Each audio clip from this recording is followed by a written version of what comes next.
We turn now to the porn industry in the United States, an estimated $10 to $15 billion a year industry. Porn is known to be recession-proof. Having said that, as the November elections near, more and more adult film stars are growing vocal about who they would like to see take the White House in the next elections. Picking up quite a bit of attention by the mainstream media was adult film queen Jenna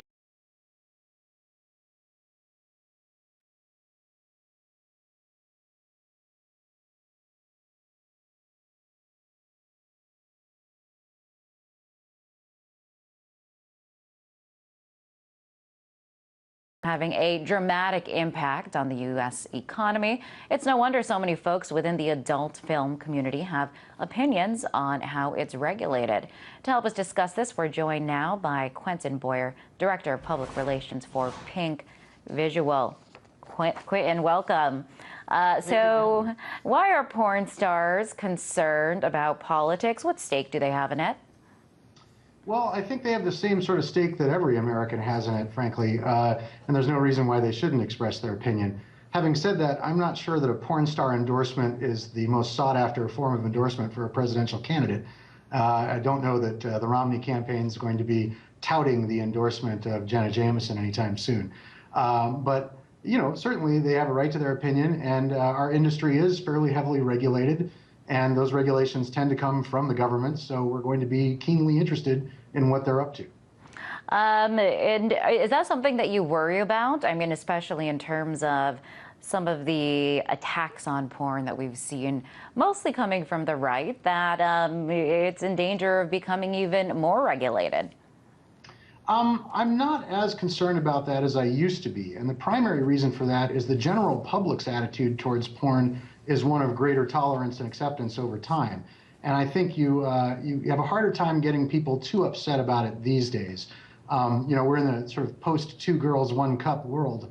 You had people that don't even watch porn trading around a really gross clip for laughs. Convincing those people that, you know, depiction of consensual sex between two adults is going to ruin the world is probably going to be tough to do. All right. Let's say Republicans or Democrats. Which party, Quentin, would you say is more porn friendly? Well, I'm not sure either of them is porn friendly, to be honest. Certainly under the Clinton administration, when the adult internet sort of grew up, so to speak, we were largely ignored by the Clinton administration. And I think the industry is happy to be ignored, frankly, given the alternative. We don't really get much in the way of a good vibe from the government. They're either seeking to regulate us or prosecute us for obscenity or ignoring us. So we're happy to be ignored if that's the option.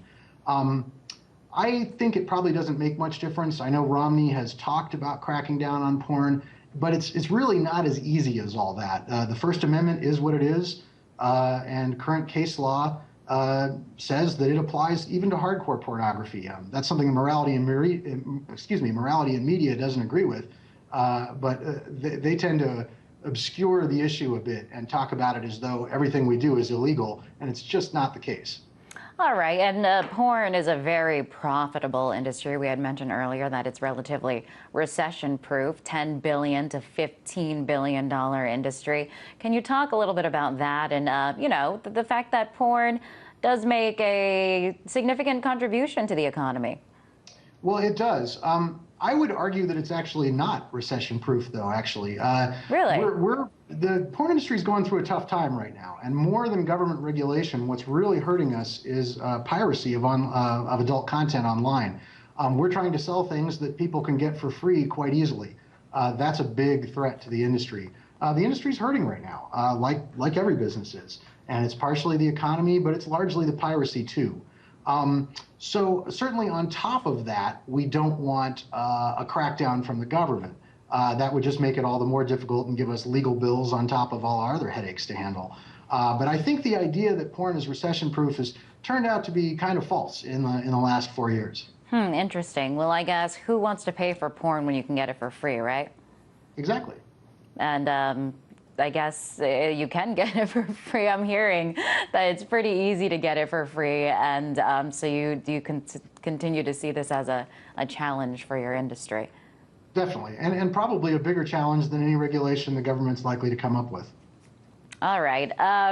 Should also mention that adult film actresses A number of them have come out expressing a desire to see a president from a third party. What do you think about that? I think it would be outstanding. Actually, I'm a big Gary Johnson supporter. He's the Libertarian candidate. I'm not actually a registered Libertarian. I'm a registered Independent. But I think it would be really nice if the media would pay some attention to this guy. He's got a lot of good ideas. He's really fairly centrist in a lot of ways. He has ideas that appeal to the left and the right. He's pro-choice, he's pro-gay marriage, but he's also pro-Second Amendment. And he's, of all the candidates, the only one who's come out with a strong statement about free speech and the importance of the First Amendment's protections being maintained. So if the porn industry were to back any one candidate, the one that would make sense would be Gary Johnson. All right, interesting. I guess more libertarians make sense for more porn stars to be libertarians then, right? Legendary porn star Ron Jeremy recently told the Boston Herald he is voting for President Obama. You think this is a big endorsement for the president? Not really. Ron's a very good guy. I know him a little bit. I can't really call us friends, but he's a good guy and a smart guy. I wouldn't be unhappy to have his endorsement if I'm Obama, but I don't think it's going to sway a lot of voters one way or the other. I would certainly, let's put it this way, I'd rather have Ron's endorsement than Jenna's, no offense to Jenna. But in the end, I don't think it's going to make much difference in the election. All right. I guess we can all agree on that. But I guess the more support you can get, the better. Quentin, thank you for coming on the show. It's a very close race. That was Quentin Boyer. He's Director of Public Relations for Pink Visual.